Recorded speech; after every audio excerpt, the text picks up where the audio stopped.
मां शारदे को नमन करते हुए शाहजहांपुर से मैं रजनी सेठ IKMG के साहित्यिक मंच को नमन करती हूँ। अपनी वरिष्ठ एवं कार्यक्रम की प्रस्तुतकर्ता एवं उद्घोषिका रीना दीदी व शबनम दीदी को अपना प्रणाम प्रेषित करती हूँ। आज मैं आप सबके सम्मुख जो पेश कर रही हूँ वह रचना एवं कविता नहीं, बल्कि हमारे समाज एवं जीवन की सच्चाई है। शायद आप लोगों को पसंद आए। इसका शीर्षक है आखिरी डिलीवरी। प्रस्तुत है आखिरी डिलीवरी। एक डिलीवरी बॉय की आप बीती। मैं ज्यादातर शाम की शिफ्ट में काम करता हूँ। इस दिन रात करीब 9 बजे आखिरी ऑर्डर उठाया। रेस्टोरेंट से पैकेट लिया तो देखा ऑर्डर छोटा था, बस एक सादी खिचड़ी, दही और 2 केले। पता शहर के पुराने हिस्से का था। एक जर्जर बिल्डिंग, ऊपर 3री मंजिल। डोरबेल दबाई। दरवाजा एक बूढ़ी अम्मा ने खोला। सफेद बाल, कांपते हाथ, आंखों पर मोटा चश्मा, चेहरे पर थकान थी, लेकिन आवाज में मिठास थी। बेटा, जरा अंदर रख दो, हाथ कांपते हैं। मैं खाना टेबल पर रखकर मुड़ा ही था कि उन्होंने पूछा, 2 मिनट बैठोगे? अकेले खाना अच्छा नहीं लगता। मैंने घड़ी देखी। शिफ्ट खत्म हो चुकी थी। थोड़ा थका हुआ भी था, लेकिन पता नहीं क्यों मैं बैठ गया। कमरे में सन्नाटा था। दीवार पर पुरानी घड़ी टिक टिक कर रही थी। एक कोने पर भगवान की एक छोटी सी तस्वीर और सामने दीवार पर दर्जनों फोटो उन्होंने लगा रखी थी। धीरे धीरे वह खिचड़ी खाने लगी। हर 2 कौर के बाद मेरी तरफ देखकर मुस्कुरा देती। फिर बोली, जानते हो बेटा, मैं रोज बाहर से खाना नहीं मंगाती। आज बस मन किया किसी इंसान की आवाज सुनने का। मैं चुप रहा। उन्होंने सामने लगी तस्वीर की ओर इशारा किया। ये मेरे पति हैं, रेलवे में थे, 5 साल हो गए उन्हें गए। फिर दूसरी तस्वीर, ये बेटा है, कनाडा में रहता है, बहुत अच्छा है, हर महीने पैसा भेजता है। फिर थोड़ी देर चुप रही, मुस्कुराई, मगर इस बार आंखें भीग गईं। बस समय नहीं भेज पाता। आगे उन्होंने एक कौर खाने के बाद बताया, ये बेटी है, बंगलौर में है, अपनी दुनिया में खुश है, होना भी चाहिए। बच्चे अगर उड़े नहीं तो माँ बाप ने पाला ही क्या।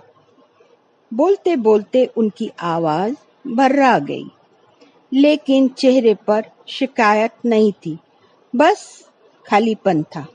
उन्होंने मुझसे पूछा, तुम्हारी माँ है? मैंने कहा हाँ। फोन करते हो रोज? मैं चुप हो गया। सच तो यह था कि मैं भी कई कई दिन तक फोन नहीं करता था। थकान, काम, भाग दौड़, यही सोचकर टाल देता था कि कल कर लूंगा। उन्होंने मेरी चुप्पी पढ़ ली। हल्के से बोली, माँ बाप वैसे नहीं गिनते बेटा, आवाज गिनते हैं। माँ बाप पैसे नहीं गिनते बेटा, आवाज गिनते हैं। मेरे भीतर कुछ चुपचाप टूट गया। खाना खत्म हुआ।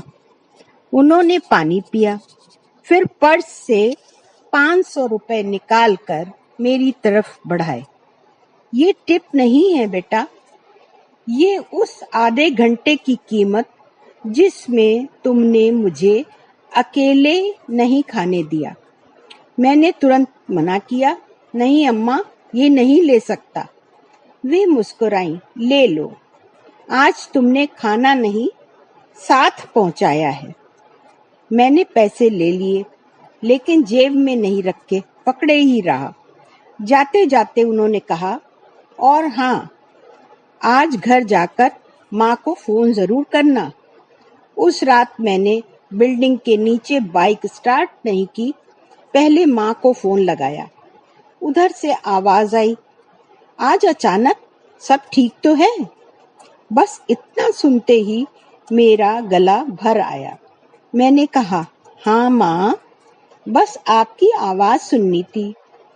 उधर कुछ सेकंड खामोशी रही, फिर माँ बोली, खाना खाया? और मैं सड़क के किनारे खड़ा रो पड़ा। उस रात के बाद मैं माँ को रोज फोन करने लगा, और सिर्फ माँ को ही नहीं, हर डिलीवरी अब मेरे लिए सिर्फ ऑर्डर नहीं रही। किसी की दवा जाती है, किसी के घर में अकेलापन, किसी के घर में इंतजार, किसी के घर में बस एक आवाज की जरूरत होती है। अब दरवाजा खुलने पर जल्दी नहीं करता, चेहरा देखता है, आवाज सुनता हूँ, कभी पूछ भी लेता हूँ, और सब ठीक है?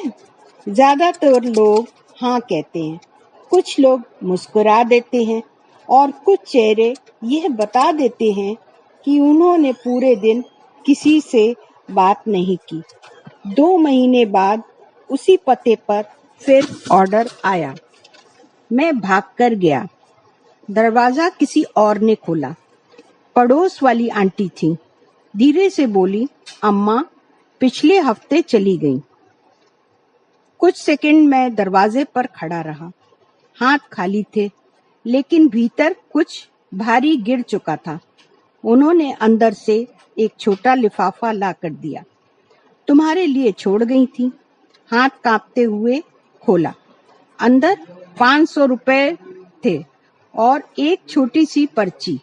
उस पर लिखा था, बेटा अगर ये पढ़ रहे हो तो मैं जा चुकी हूँ। धन्यवाद उस रात मेरे साथ खाना खाने के लिए। मुझे तुमने खाना नहीं सम्मान दिया। और हाँ माँ को फोन करते रहना। आज भी वह रुपए मेरे बैग की जेब में रखे हैं, खर्च नहीं किए, क्योंकि उस रात पहली बार समझ आया कि हर दरवाजे के पीछे सिर्फ एक ग्राहक नहीं होता, कभी एक इंतजार, कभी एक आखिरी बातचीत। हम सब अपनी अपनी भूख लेकर जी रहे हैं। किसी को रोटी चाहिए, किसी को दवा, किसी को 2 मिनट का साथ। इंसान को हमेशा पैसे की नहीं, कभी कभी मौजूदगी की भी डिलीवरी चाहिए। ये पोस्ट किसी की भेजी हुई है, मुझे पसंद आई और मेरे दिल को छू गई, इसलिए आप सबको पढ़कर सुना रही हूँ। धन्यवाद।